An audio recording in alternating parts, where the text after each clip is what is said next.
Why does Riot rework champions and change their kits instead of just making a new champ with a new kit they will get? I miss old Mundo W and Volbear Flip. That is a great question. So the question is like, hey, you all reworked Volibear or Mundo. Why didn't you just keep them and make someone new? So there's a couple of reasons we might do that. Okay. So first of all, sometimes the character just looks dated as heck and we need to fix it. So this doesn't mean we have to change their kit, but like, you know, like if you liked how old Galio looks, I guess that's okay, but we think new Galio just is a much better representation of like this gargoyle type of fantasy in the game. So similarly, old Scion didn't look so great compared to new Scion. Old Gangplank was a very generic pirate compared to the new one.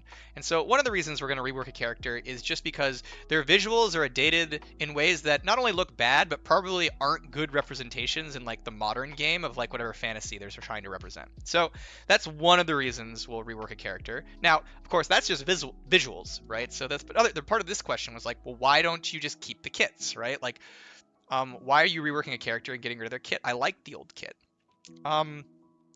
And there's also there's three reasons for that. Okay, three different reasons. Depends on the character. One is some kits we aren't willing to support in League of Legends. We're just like, we look at the kit and we're like, this kit is either severely unhealthy in a way that we just don't want it in the game anymore, or severely unpopular in a way that there just aren't enough players to make it worth keeping that character. So severely unhealthy is things like a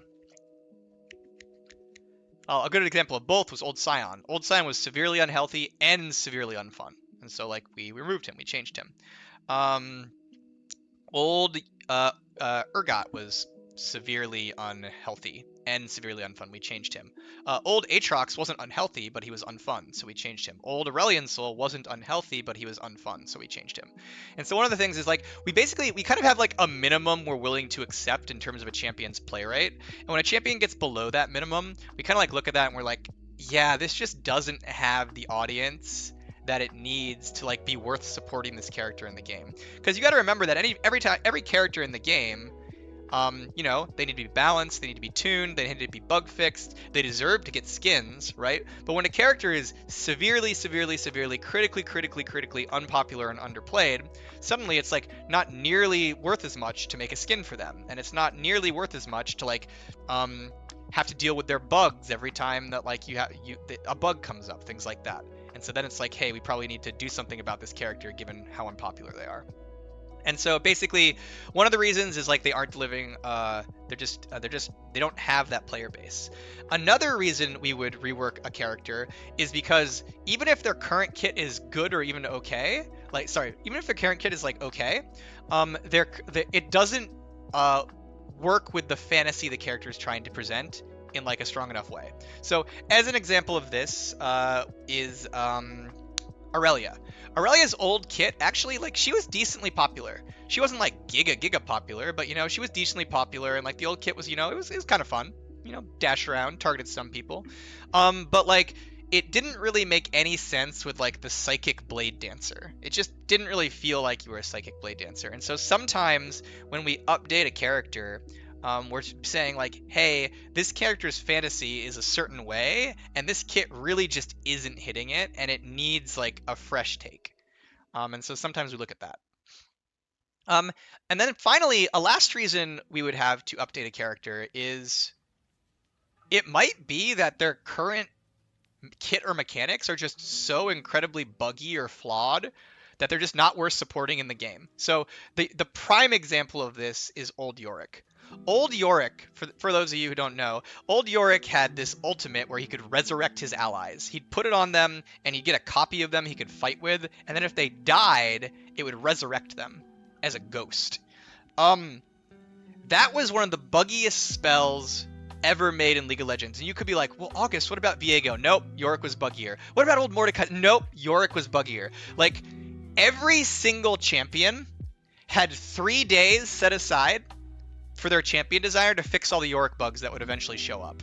And these weren't like trivial bugs. These weren't like, oh man, the particle looks strong. Oh man, it does 2 less damage. No, this was like, it crashes the game.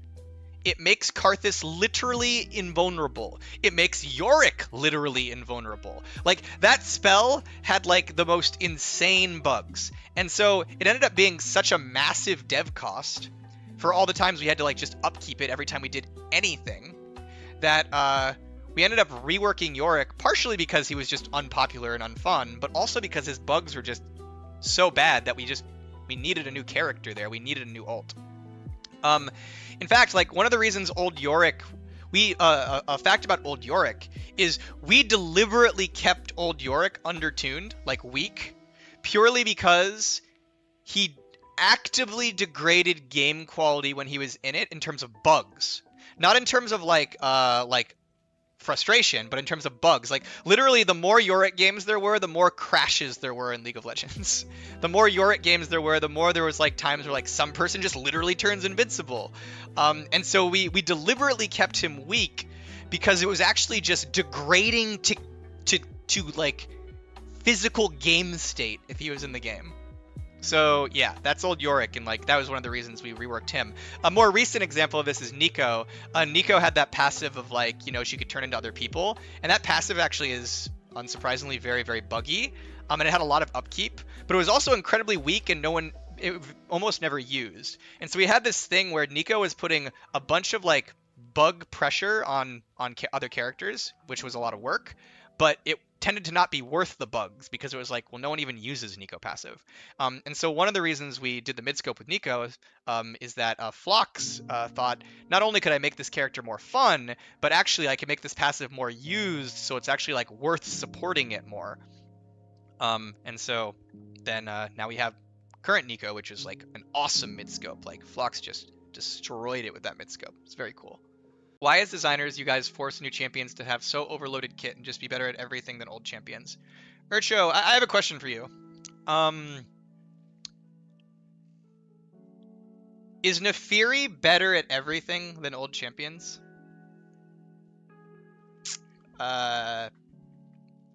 Is she better at a lot of everything than Zed? Is she better at everything than Talon? Is Hwei better than everything than Syndra? Like, Hwei does do a lot of things, right? He's Mr. 12 spells. But, like, are there things on Hwei's kit, on Syndra's kit, that are better than Hwei's? Is Hwei better at everything than Orianna? Mainly what I'm getting at here is Milio better at everything than Lulu or Janna? What I'm getting at here is, like, I think when people say, like, new champions replace the old champions, it's like, yeah, you know what? Sometimes we make an overloaded champion. Like, I think I released Zeri overloaded. She did too many things. That's why I changed her passive, right? But there's often this thing where it's like, new champions are just better than old champions, and they're just better at everything than old champions, and why would I pick an old champion? What is Riot doing? And, like, you could just look at champions, let's say in pro play, and, like, kind of see that generally tends to not be true, like, on average. It's like let's go look at pro play this season, okay? Let's go look at pro play this season. The most picked champions are Ashe, Varus, and Azir. Now, Kassanti's up here. And so if you're like, yeah, Kassanti's really good at a lot of things, like, you're right, he is. But again, the argument is that all the old champions suck compared to the new champions, is, like, often what the argument is. Like, why would I play an old champion when all these new champions exist? And it's like, Ashe, Varus, Azir, Kalista, Rumble, Nocturne, Orianna, Lucian, Vi. Like, all these characters have been out, many of them, over a decade. And, you know, there's Kassanti up here. I'm not saying, like, new champions don't sometimes come out and be powerful. Like, that's a thing that can happen. But I think it's, like, actually just kind of incorrect to say that, like, new champions are just always better than the things before them. It's a risk. It can happen. But to this day, one of the most viable bot lane AD carries is Misfortune for a lot of players, right? Like, and she's pretty straightforward. Garen remains a potent top laner, despite just doing some pretty basic stuff. He's not in pro play, right?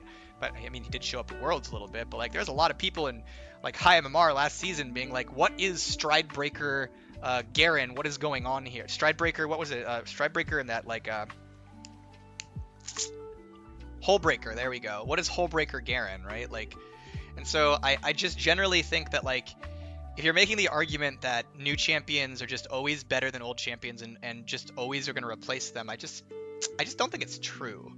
Now, if you're like, hey, why is this new champion overloaded? It's like, yeah, sometimes we do give new champions too much. I definitely see that. But like,